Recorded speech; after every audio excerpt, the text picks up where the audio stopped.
The stars above shimmered like tiny crystals in the dark sky, but Princess Soraya felt no light inside her heart.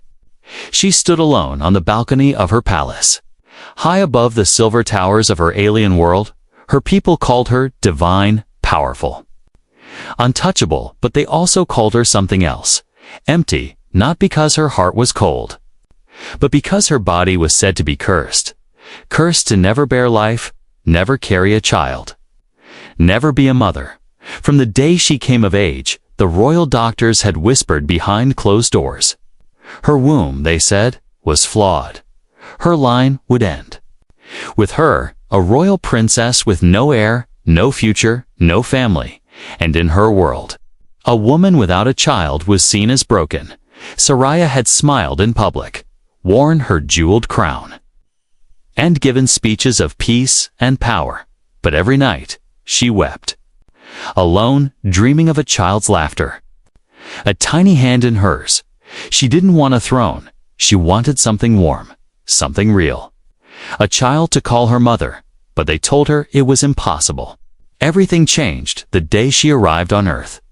It was a diplomatic mission, nothing more. Meet the human leaders, smile for the cameras, return to her cold palace. That was the plan.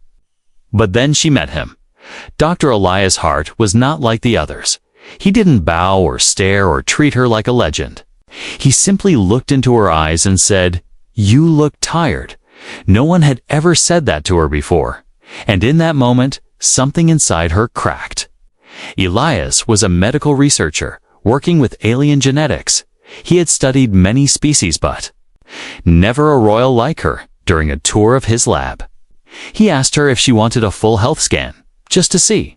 He said, "No harm in knowing." Soraya hesitated, then agreed. Inside the quiet lab, with soft lights and gentle machines, Elias spoke gently. "I've seen cases like yours," he said, looking at her scans, "but not a curse," he added, "more like a block. Something unnatural." Soraya's heart beat faster. She stepped closer. "You mean it's not permanent?" Elias nodded slowly. "It's like someone placed a lock on your body. Not that it can't work. Pete's being prevented." Her hands trembled. She had heard rumors, but never dared to believe them. Could it be true? Could her own people have lied? Elias showed her the data, simple and clear. It wasn't disease or nature, it was modification. Done while she was still a child. Someone had made her body infertile on purpose. Why? She asked, barely above a whisper. He didn't answer, but his eyes were full of quiet anger. "Maybe someone didn't want you to have an heir," he said. "Someone close." That night, Soraya couldn't sleep. Her heart burned with confusion, pain, and hope. If Elias was right, if the curse was fake, then maybe, just maybe, she could have a child. But there was risk. If the royal court found out she was digging into her fertility, they would punish her. Some even believed a child from her bloodline would bring war or prophecy. That's why they locked her womb to control fate. Still, she returned to Elias. "I want to try," she said. "I'll help you," he replied, without hesitation. No one had ever stood beside her like that, not as a subject or servant, but as a partner. As someone who believed in her, not her title, in the quiet of his lab. They planned in secret. Elias would study her DNA, trace the block, and try to reverse it. No promises, but a chance, a miracle, for Soraya. It was more than science. It was the first time someone saw her not as a princess but as a woman with dreams. Dreams of holding a baby in her arms. Dreams that once felt dead, now began to breathe again. The stars outside still sparkled, but tonight she looked up with new eyes. She wasn't just a cursed princess anymore. She was a woman fighting for her future and standing beside her, a human who believed that miracles were possible. The sun had set, and the human city glowed beneath the night sky like a field of quiet stars. The air was cool, and the streets were nearly empty. But inside the research building at the edge of the Earth Embassy, two figures moved. In silence, Princess Soraya wore a dark cloak that covered her face. She looked around nervously, her steps light, like a shadow, beside her. Dr. Elias Hart held the door open, then gently closed it behind them. No cameras, no guards, no attention, just the two of them. Alone in the dim hallway, "This way," Elias whispered, guiding her down a narrow path to the lab. Everything was quiet. Only the hum of machines and distant city sounds filled the air. Soraya's heart was pounding. Not from fear, but from the feeling that she was doing something forbidden. Something important. Once inside, Elias activated the privacy shields, sealing them from the outside world. He looked at her, soft and calm. "You're safe here," he said. Soraya removed her cloak, her silver hair falling down her shoulders. "Then tell me the truth," she said. All of it. Elias showed her a screen filled with scans of her body. Lines, colors, codes she didn't fully understand. But the way Elias explained it, slow, kind, and clear, made it all feel real. "Your reproductive system isn't damaged," he said. "It was rewritten, like someone changed the rules of your body." Soraya's eyes narrowed. "When?" "Before you reached maturity," Elias replied. "It was done with high-level permission." That hit her like a wave. Her family, her court. Someone among them had decided her future without her, without asking, without mercy. Soraya turned away, her eyes wet. "All this time," she whispered, "I blamed myself." Elias stood beside her but didn't touch her. "I can undo it," he said after a moment. "But it's not simple, not safe." She turned toward him. "What do you mean?" "I can remove the genetic block," he said, "but your body might reject it. And if it fails, it could harm you." Soraya looked down at her hands, hands that had touched crystal thrones, royal robes. Ancient books yet, never a child, never.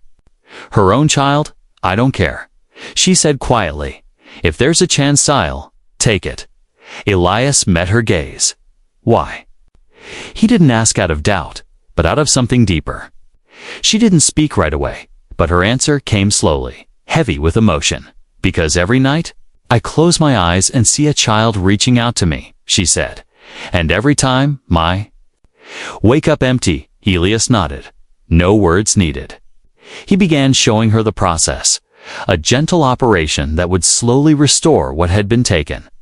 Weeks of care, monitoring, injections to awaken sleeping systems in her body. It was possible, but it would take time and secrecy. They made a plan, one step at a time. He would work on the formula and prepare her body little by little. She would return to the palace, acting as if nothing had changed. But she would sneak away at night, like tonight, to meet him again. To heal, to hope. As the hours passed, something else grew between them, men spoken but strong. A quiet trust. Like two people walking a thin bridge with nothing but each other. Soraya watched him as he worked, the way his fingers moved across the controls. The way he explained everything with such care. Not like a scientist studying a subject, but like a friend trying to fix a broken dream. Elias looked at her too. Not as a royal figure, but as a woman carrying pain she didn't deserve. He admired her strength, her fire. Her gentle silence when she listened, and the way she smiled. Just a little, when she believed something might be possible again. It was late when Soraya finally stood to leave. "I'll return in 3 nights," she said. He nodded, but there was worry in his eyes.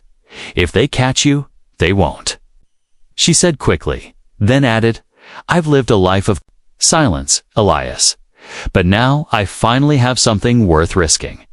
She placed her hand over her heart, then over his, a gesture of her people. "To trust someone with your heart," she said, "is the highest honor I can give." Elias blinked, surprised, but said nothing. He only placed his hand over hers in return. Wordless but powerful, as Soraya walked out into the night. Her cloak pulled tight, and eyes glowing with purpose. She felt no fear, only fire. For the first time in her life, the princess carried something no one could take away: hope and deep. In the lab, the human doctor stood alone, staring at her scans, a quiet promise on his lips. "I will not let them steal her future again." Princess Soraya returned to her world with silence in her steps and fire in her eyes. She walked the royal halls like before, head high. Face calm, voice soft, but inside her, everything had changed. She now carried a secret, a dangerous living secret: hope. Elias had shown her the truth. She wasn't born broken, she was made that way. Someone close to her had blocked her ability to bear life, and not by accident, on purpose. She sat during royal meetings, her hands folded, listening. Two advisors speak of peace, trade, and duty, but her mind was elsewhere. Who did this to her? Why was her body rewritten like a law that no longer served the empire? That evening, she stood before her mother, Queen Teresa. The queen was tall, cold, and sharp like a blade carved from crystal. "You seem tired," the queen said, studying. Her daughter's face, Soraya, bowed slightly. "It is nothing, mother." But it was everything that night. She searched the palace records under layers of security. Hidden files, old data logs, and medical histories buried beneath royal seals. And there she found it, a file marked with her birth date, a genetic order approved by the Royal Council. For signatures, one of them was her mother's. Soraya stared at the screen, her breath frozen. She read the line again and again. Authorization for genetic fertility lock on royal subject Soraya, proved unanimously by the High Council. Her knees weakened, tears filled her eyes. Not from pain but betrayal. She had believed this curse was fate. Biology, destiny, but it was politics, fear, control. Soraya's father had died when she was young. He had loved her deeply, always calling her his little son. She remembered how sad he had grown near the end, whispering warnings. "Not everything in this palace is for your good," he once said. Now she finally understood what he meant. The next day, she stood in the Hall of Stars, where the council met. 12 elders in golden robes looked at her with calm faces. "Your Highness?" One of them said. "To what do we owe this surprise visit?" Soraya didn't answer with anger. She spoke with clarity, each word a blade. "Who gave you the right to decide I could never be a mother?" The room went silent. One elder cleared his throat. "It was done for the good of the realm." "Explain," Soraya said, her voice cold. Another spoke. "Long ago, it was seen in the stars that your child would bring change. Dangerous change. So you chose to stop that future from ever existing." She asked. "It was not personal," the queen's voice said from behind her. Soraya turned slowly, seeing her mother enter, robes flowing like storm clouds. "You knew?" Soraya asked, her voice cracking. Queen Teresa nodded. "I knew. And I agreed. You stole my future," Soraya said. "You let me believe I was cursed." The queen stepped closer, her face unreadable. "A ruler must sometimes carry pain so the world does not," she said. Soraya shook her head. "But you didn't carry it, I did." The council offered her a compromise. "Remain childless," one said, "and we will restore your full position. You can still be queen if you forget the dream of being a mother," said another. But Soraya did not bow. She did not break. "I would rather live in exile," she said, "than rule over a kingdom that kills its daughter's dreams." And with that, she turned and walked out. Her head held high. Not a single elder stopped her, not even the queen. That night, she escaped the palace again, flying through secret routes back to Earth. When she entered Elias's lab, she didn't speak. She only walked to him, placed her hand on his, and whispered, "They lied to me." He didn't ask for details. He only said, "Then let's give them a truth they cannot erase." The plan moved faster now. Elias would begin the reversal procedure within days. Soraya prepared her body and spirit. No more palace, No more throne only, this one chance. And in that quiet lab, far from stars and royal lies, a human and an alien princess worked together not for power, but for something greater, for a miracle no one believed could ever happen. And for a child the galaxy had already tried to erase before she was even born. Asterisk rain tapped softly against the lab's glass windows. It was Earth's gentle rain, not the storm clouds of Sariah's homeworld, but the sound calmed her, reminded her that she was far from the cold palace, far from the people who had taken her future. Here, in Elias's lab, she was not a princess, not a symbol. She was simply a woman, and for the first time she was fighting for herself. Elias stood beside her, a soft glow from the screen lighting his face. He looked tired, but focused. He had worked for days without rest, building the genetic restoration sequence. Now, everything was ready. Sariah sat on the medical bench, her long silver hair tied back, her heart thudding like a drum. She had faced council meetings, royal trials, even threats from her own mother. But this was different. She wasn't afraid of pain. She was afraid of hope. Elias walked over and placed a gentle hand on her shoulder. "You don't have to do this," he said quietly. Sariah looked up at him, her eyes glowing softly. "I have to," she whispered. "Because they told me I couldn't?" He nodded, understanding. Then he showed her the small injector, just a thin tube, glowing faint blue. "This is part 1, he said. "It will start the awakening." He paused. "Your body might react strongly." She gave a small smile. "Let it." He pressed the injector gently to her neck.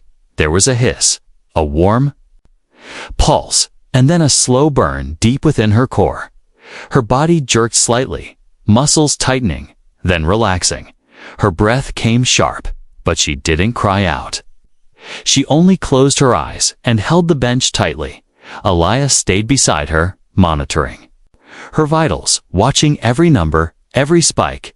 The genetic block was dissolving slowly, but surely. Years of damage layered into her cells. Now peeling away like old paint, her system began to respond at first weakly, then stronger, but the pain came too. Her body trembled, sweat forming on her brow. She gritted her teeth as waves of heat rushed through her. It felt like fire and ice at the same time, like her body didn't know if it wanted to burn or freeze. Elias placed a cold cloth on her forehead and whispered, "You're doing better than anyone I've ever seen." She gave a weak laugh, royal training, then gasped as another wave hit her. But she didn't quit. Hours passed, and Elias stayed at her side, adjusting fluids, guiding the process. In those long hours, he remembered his own past. His wife had died giving birth. His child had never made it. He had once lost everything. But here, with Sariah, he was building something new, something worth fighting for. As the procedure neared its final phase, Elias took a deep breath. "This is the last step," he said. "I need to trigger your dormant pathways." She nodded, too tired to speak, but her eyes told him to do it. He initiated the final sequence, a wave of pulses moving through her spine, her womb, her blood. Suddenly, Sariah cried out, not in pain, but in life. She felt it, deep inside. Something opening, awakening. Something that had been locked since she was a girl. She sobbed, not from pain, but from release. Then, stillness. Elise looked at the screen, watching the reading stabilize. Her body was no longer blocked. She was whole. He looked at hers, wetting, shaking, but alive, and more than that possible. "She's resting now," he whispered to himself. But it worked. Sariah opened her eyes hours later. Blinking slowly, Elias sat beside her, holding a datapad but watching her more than the screen. "Am I?" she whispered, her voice dry. Elias leaned closer. "Yes," he said softly. The procedure succeeded. Tears slipped down her cheeks as she stared at the ceiling. "I thought I would die before I ever felt this," she said. Elias gave a quiet nod. "You're not broken, Soraya. You never were." She turned her head toward him, her fingers brushing his. "I owe you everything." He shook his head. "You owe me nothing." He smiled. "But maybe one day you'll tell your child I helped." That night, Soraya didn't dream of stars, or thrones, or empty halls. She dreamed of a soft cry, a small hand in hers. She dreamed of holding something real, something hers, for the first time in her life. The impossible wasn't a prison, it was a door she had walked through, and on the other side was a miracle. The soft morning light touched the lab windows, turning the glass golden and warm. Soraya lay still on the medical bed, her body weak but peaceful. Her chest rose slowly with each breath. Her silver hair spread across the pillow like strands of starlight. Elias sat beside her, tired but alert. Watching the monitor beside her bed, he had not left her side all night. He couldn't, not after what they had done, not after what she had risked. Then the screen beeped. Once, then twice. Elias leaned forward, narrowing his eyes as the data shifted. There it was, signal. Faint but clear, a new rhythm pulsing. Beneath Soraya's own heartbeat, it wasn't hers. It was someone else's, small, fragile, and new. His hand trembled as he reached for the scanner, double-checking the data. There was no mistake. Her body had accepted the change, and now deep inside her life had begun. He looked at her sleeping face, and for the first time in years, his eyes filled with tears. A miracle had happened right here in his lab. Not with machines or cold science, but with belief, courage, and trust. Soraya stirred, her fingers twitching, her lips parting as she slowly opened her eyes. Her vision was blurry, but when she saw Elias leaning over her with that strange look on his face, she frowned. "Did something go wrong?" she asked, voice hoarse. Elias shook his head slowly. "No," he whispered. "Everything went right." He took her hand and placed it gently on her belly. "There's a second heartbeat," he said softly. "It's tiny, but it's real."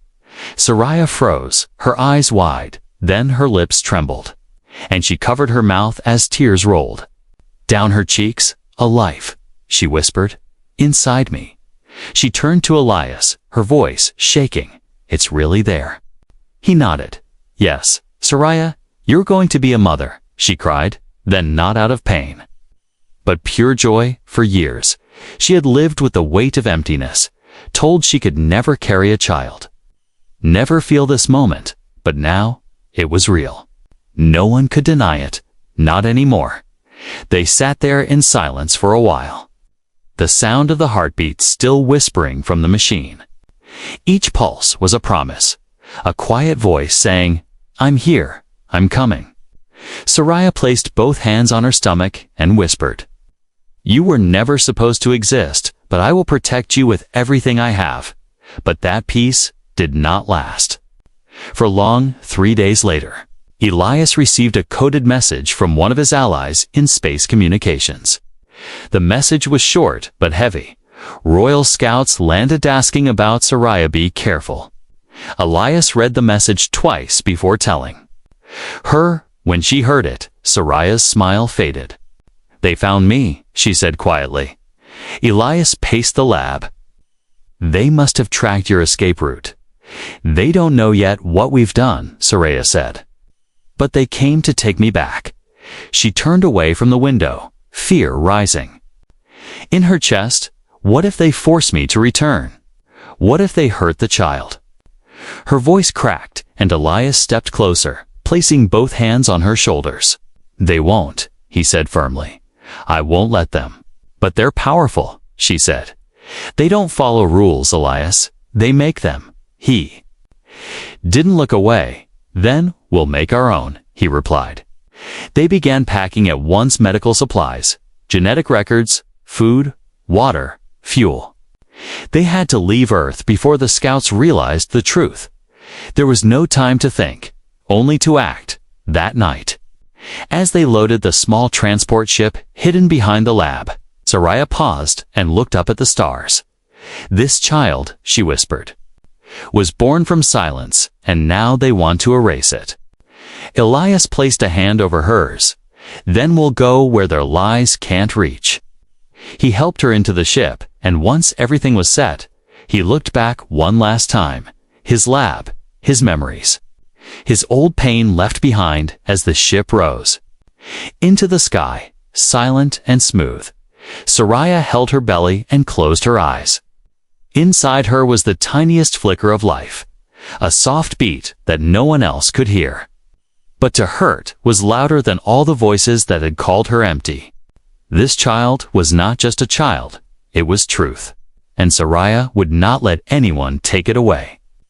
The stars stretched endlessly across the black sky as the small ship moved quietly through space. It was not a warship, not fast or strong, but it was carrying something more precious than any treasure, a princess who had been betrayed. And a child the galaxy had tried to erase. Soraya sat beside Elias in the cockpit, her hand resting on her stomach. Every few minutes, she closed her eyes and listened to her own breath. She didn't need machines anymore to hear the life inside her. She could feel it growing, soft, warm. She had never felt more alive. Elias kept scanning the systems, watching for signals or ships behind them. The scouts haven't caught our trail yet, he said. But they will. Soraya nodded. They won't stop. They're afraid of what I carry. Her words were quiet, but full of strength. She was no longer the same princess who cried in secret at night. Now, she was a mother. And she was ready to fight for her child, no matter what it cost. They made their way through dangerous sectors, taking secret paths and forgotten trade lanes.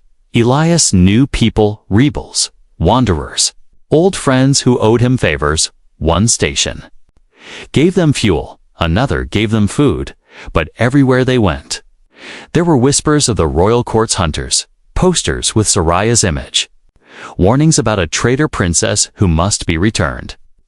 They think I'm running away from duty, she said one night. But I'm running toward something greater. Elias didn't reply, but he understood. At one quiet moon, they stopped to rest. The ship powered down, and Soraya stepped outside into the cool air. The ground was soft under her feet, and the stars above seemed closer here. She stood alone, arms around her stomach, whispering to her child, "Your people will call you a threat," she said, "but to me, you are the answer." Elias watched from a distance. Not wanting to disturb her, he had seen many brave beings in his life, but none like her. Not a queen with soldiers, but a woman with nothing left but hope, and she held on to it like a sword. The next day, the warning came. A scout ship had entered the system, scanning every small craft and colony. Elias ran to Soraya. "They're close," he said. "We have to leave now." They rushed back to the ship, engines powering up as lights flashed on the screen. The enemy ship was larger, faster, stronger. But Elias had one advantage. They had the will to survive, and he knew the terrain better. They raced through asteroid fields, hiding behind ice chunks and old mining stations. The Royal Scout followed closely, firing warning shots, demanding surrender. "This is your last chance, princess." A voice crackled over the comm. "Return, and no harm will come." Soraya grabbed the mic, her voice sharp. "No," she said. "You took my choice, my voice, my future. I won't let you take my child." The ship shook from a blast, and Elias pulled hard on the controls, dodging to the left. "We can't keep this up," he shouted.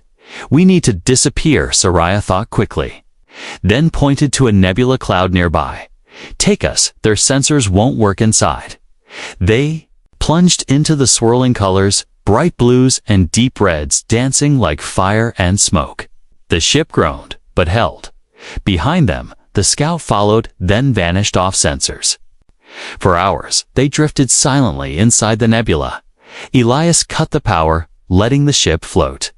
No signal, no movement, only the sound of Sariah's heartbeat and a smaller one beside it. They stayed hidden, holding their breath. Sariah leaned, her head on Elias's shoulder, whispering, "Do you think we'll be safe?" He looked at her and said, "No, but I think we'll be free." She smiled, tired but proud. Freedom was all she had ever wanted, not just for herself, but for the child she carried. A child born from courage, not fear. A life that was not planned by royals or controlled by laws, but created by choice and protected by love. That night, inside the quiet dark of the nebula, Sariah whispered to her unborn child again. "You were born in fire and storm," she said, "but you will live in peace. I promise you that, even if I have to leave everything behind." And Elias, sitting nearby, whispered back, "You won't be alone."